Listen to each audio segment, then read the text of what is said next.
জয়শ্রী শ্যাম। আজকে আমাদের শুটিংয়ের লাস্ট ডে এবং আমাদের লাস্ট এন্ডিং শ্যুট কমপ্লিট হতে চলছে। আমাদের সাথে রয়েছে প্রিয়া রয়েছে। প্রিয়া খুব ব্যস্ত। প্রিয়া অ্যাকচুয়ালি ম্যানেজমেন্ট দেখে নিচ্ছে টোটাল।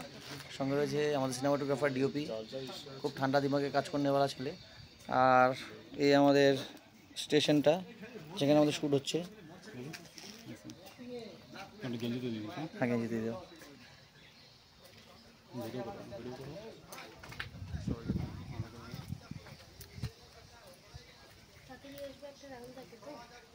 ইয়ে প্রিয়া, তুমি এই পাশ থেকে ছবি নিও, তো ভিডিও নিও, ছবি এখানে আসো। আচ্ছা আচ্ছা দাও, আমরা আগে করে নিই। ক্যামেরা দেখছো? Action, emotion.